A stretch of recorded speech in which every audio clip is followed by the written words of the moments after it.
Il-vjolenza domestika tiqpa pjaga fis-soċjetà. Fil-Parlament ingħad li 732 persuna tresqu l-qorti akkużati bi vjolenza domestika s-sena li għaddiet.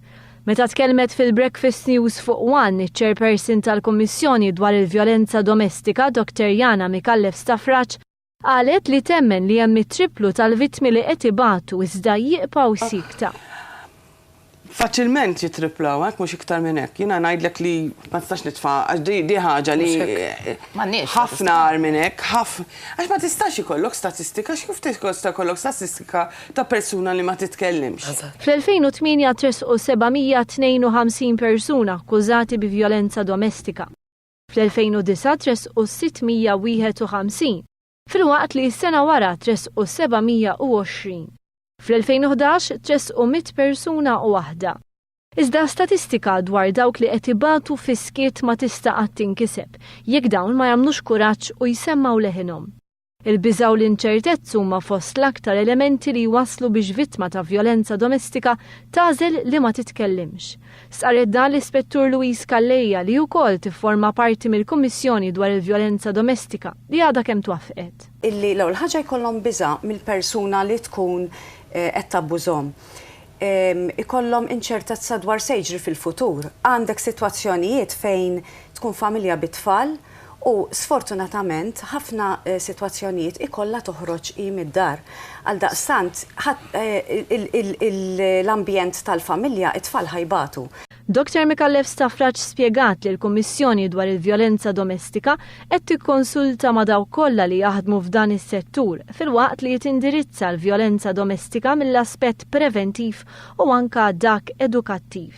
Lura l-idea li ovvjament inkomplu dejjem niżviluppaw dak li jagħmlu l-pulizija, l-aġenziji oħrajn u affarijiet hekk u l-qorti eċetera, ovvjament dejjem tista' tagħmel aħjar milli qiegħda fil-preżent. Imma rridu nagħmlu enfasi kbira fuq l-edukazzjoni u fuq l-awareness. Fl-2006 l-emendi fil-liġi dwar il-vjolenza domestika waslu biex illum il-ġurnata, il-pulizija hija obbligata li tinvestiga kull każ li jiġi rrapportat lilha. L-Ispettur Calleja qalet li dawn l-aħħar 15-il sena osserva żieda fl-ammont ta' rapporti. Dan mhux neċessarjament ifisser żieda fil-każijiet li seħħew. Kien hemm żieda fir-rapporti ma jfissirx li kien hemm żieda fil-sitwazzjonijiet ta' vjolenza domestika. Iktar ngħid illi dak li jkun qed ikun empowered biex jasal biex joħroġ minn dik is-sitwazzjoni u ikollu ħajja aħjar fil-futur. Min barra li huwa importanti li l-vittmi jiġu offruti ambjent stabbli u jerġgħu jingħataw ħajja dinjituża, teħtieġ tingħata għajnuna lil dawk li jkunu abbużaw. Infatti l-qorti tista' tirrakkomanda pjan ta' trattament għal min ikun abbuża. Barra minn hekk huwa importanti li minn ċkunithom it-tfal jiġu marfa dwar x'inhi vjolenza domestika. Filwaqt li ħafna awtomatikament jaħsbu fis-swat u tbenġil, jeżistu forom oħra bħal l-ossessjoni, kontroll żejjed u fissaġni fuq ċertu affarijiet, bħal pereżempju l-flus.